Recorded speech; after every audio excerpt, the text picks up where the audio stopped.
want to share with you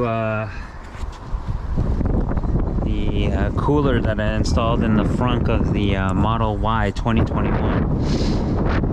I think I found the perfect size refrigerator slash freezer that fits exactly in the frunk of the Model Y.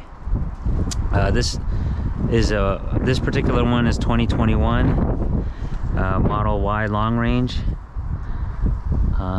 As you can see, it's nice and short, so it fits exactly inside of the frunk.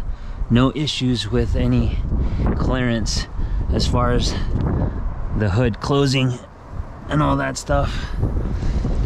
So I found this on Amazon. Here you go. It's the Astro AI portable freezer, 12-volt car refrigerator.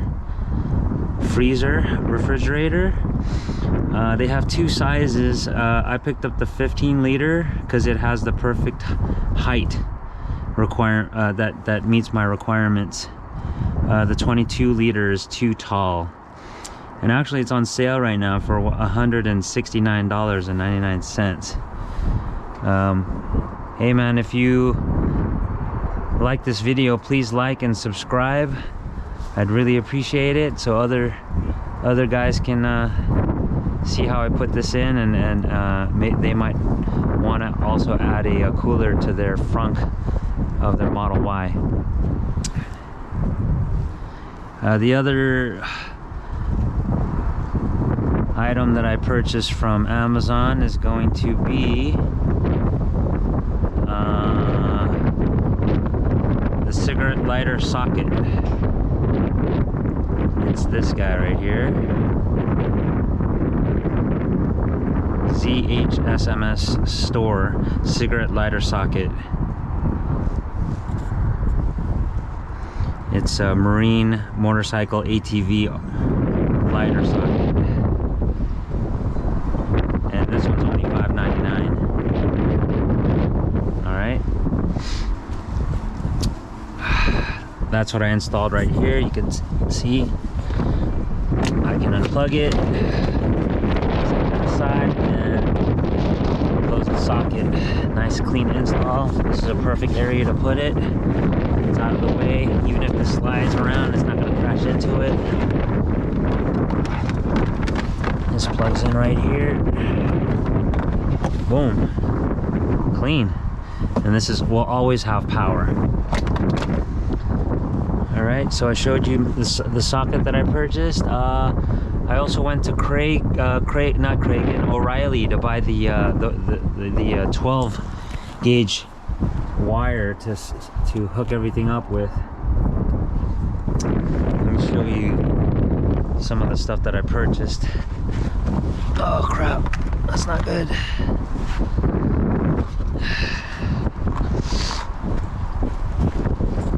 So here you go. I bought a red and a black 12 gauge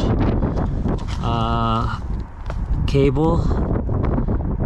They're both 12 feet long. Item number is 85710. The other one is 85708 over at by Dorman. I bought this at O'Reilly Auto Parts. What else are you gonna need? You're gonna need an heavy-duty inline fuse holder with a cover. This one is made by Little Fuse. I also purchased this at O'Reilly Auto Parts. Here you go. The part number is FHAC2BP and FHAC0002XP. It's made by Little Fuse, and it's the cable that it comes with is also 12 gauge, and it has an inline fuse holder with a cover. And I'm most likely going to use a 10 amp fuse for this inline fuse holder. I have a 12 gauge, so it's shouldn't be a problem handling the 10 amp fuse. All right. I also bought this 12 gauge 1/4-inch ring terminal, so I could crimp this onto these two cables, and then heat shrink it because it comes with heat shrink. I used my hot heat gun to shrink the heat shrink tubing, and then yeah, pretty much that's it. Let me show you how I installed everything. Oh, you're also going to need some of this 3/8 inch by 10 feet wire conduit, this plastic conduit material that you could just slide over the cables to make it nice and neat and protect it from any dust or heat. I think that's pretty much it.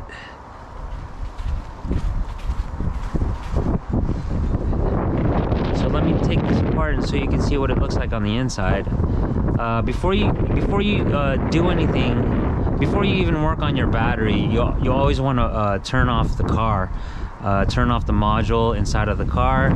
You go inside your car. Here you go. Go inside your car. Go to your safety menu, and then there's going to be a power off button in there. Power everything off. Make sure you keep your driver's side door open. That's why I have this garbage can holding it open. Make sure that you have your driver's side door open, your hood open, and maybe your trunk, and any doors that you want to keep open, you can, because once you power everything off, you don't want to touch any doors. You don't want to sit down inside the car, otherwise it's going to wake up your module. So you want to keep your module asleep while you're doing all this. So that's why I have this door propped open. Once you close the door or open the door, it's going to wake up that module, so you don't want to do that.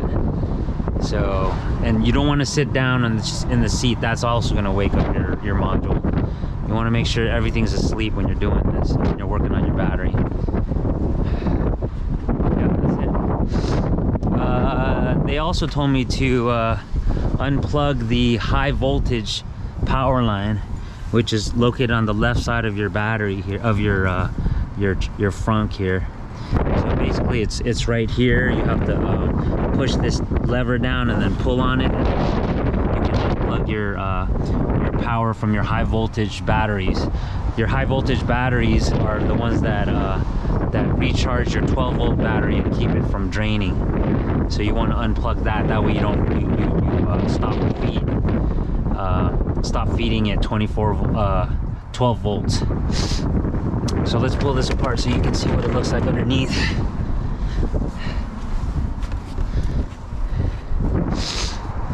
All right, so I already took off the top cover. That pops right off. You don't have to take any screws off. It's just held on by some clips. So you just pop it off here, and then you just pop it all the way off towards the left side, and then just pull that whole thing out. It's inside the car. I'm not gonna pull it out because I don't want to wake up my car. Anyways, after that, there are 4 bolts that you need to remove on your frunk so that you can take it out. Here's one. It's a 10 millimeter socket. Pull this out. Here's 2. 10 millimeter socket. Pull that out. Here's 3. 10 millimeter socket. Pull that out. Here's 4. 10 millimeter socket. Set that aside. And now you got everything unplugged. Make sure you unplugged everything. Your module inside your car is off. Then you can just pop this out. When you pop this out, be careful. There's a connector that you need to disconnect, which is the button to release your frunk hood. Just in case somebody climbs in here and gets locked in here, they have a release lever, which is right there. They can press that release lever and it will release the trunk, and they can get out. So when you pull this up, pull it out, rest it there. There's gonna be a connector that's connected to the button here. All you have to do is slide this out. Once you slide that out, it disconnects it. And then now you can pull this up and out of the way. All right. If you want to see how I drilled this hole, I used a hole saw. This particular hole saw is what I used. Its size is 1 inch. So basically I just went in here, drilled out the hole, centered it, drilled out the hole. I lined it up perfectly with in between these two ribs right here, so that I have enough clearance to put my wire terminals. Once I hook up my wire terminals, here's the nut right here that holds the socket in place. So push your socket, your cigarette lighter socket through the hole, and then thread on your retaining nut and tighten that down so it doesn't move. And then here you go. This is labeled positive and this is labeled negative, so make sure that when you hook up your wire terminals that you don't get that confused. All right. This is your air cabin air filter housing. There's only 2 screws that hold that in place. So here's one on the right side. Use a 10mm socket. Here's one on the left side. Use a 10mm socket for that. Pull that out. And then this basically just pops right out. Just pull straight up. Oh, actually there's a, before you pulled out your frunk, there was a clip that you needed to remove, which is right here. This clip was actually there holding onto your windshield wiper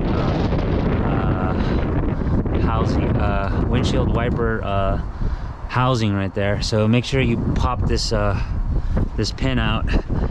It was held on to the right side of your frunk right here. It was right here, so I already pulled that out. I forgot to mention that.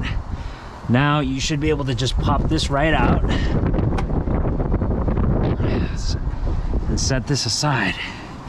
This is your cabin air filter housing. There's the filter right there. You can see. Set that aside. And here's your 12-volt battery.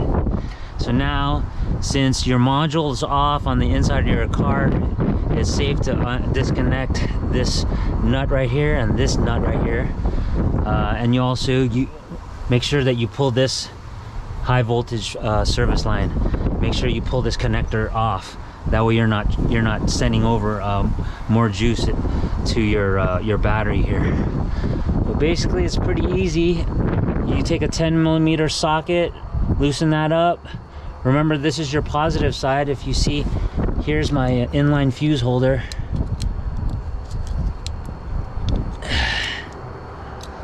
See, it has an orange cable, and that's connected to my positive side, positive terminal of my battery. And I covered this with some of that plastic conduit. There's your inline fuse holder. I'm gonna put in a 10 amp in there once I'm ready to hook everything together. And then I added another cover here, conduit cover. See, it's orange and orange and orange, and it turns into a red cable. That's the 12 gauge. So this is a red 12 gauge cable. This is a orange 12 gauge cable. And then I crimped on a butt connector to hold the 2 pieces together. And then I put a piece of red heat shrink tubing on top of that, just to keep it nice and neat and safe. All right. Boom. So I ran it towards the back area here, and then they come together here. And I have this conduit which keeps everything, all the cables, nice and neat. That's pretty much it. It comes down above the top, it comes down here, and here is the end of it. Red for positive 24, black for minus 24 volts. All right. Crimp on a couple of wire terminal connectors here. These are These have the plastic insulation that's on the outside to keep them nice and safe, just in case they come off or something like that, so nothing's going to short out here, just in case this connector falls off of your socket, or this one, your negative 24 volts. Yeah, that's pretty much it. These two plug into your socket, and that's going to give you power. This is the most important piece right here, your inline fuse. Do not install any wiring to directly to your battery without putting a fuse, an inline fuse in it, because just in case something shorts out here, this positive wire touches this black wire somehow, or anywhere on this circuit touches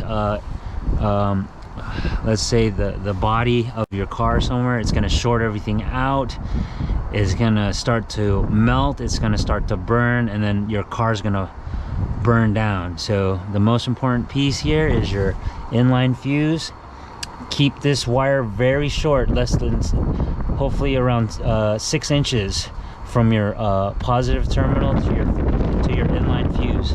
The shorter the better, because this area here is not going to be is the unsafe zone right here. Anything past the fuse down is going to be your safe zone. So if anything shorts out past your fuse should cut out, and it'll save your car from burning down. All right, that's pretty much it. That concludes the refrigerator freezer install. Hope this helps. Please like and subscribe to this video if this helped you, if I helped you make a decision on using your trunk or your frunk as a refrigerator slash freezer. Thanks, appreciate it. Later.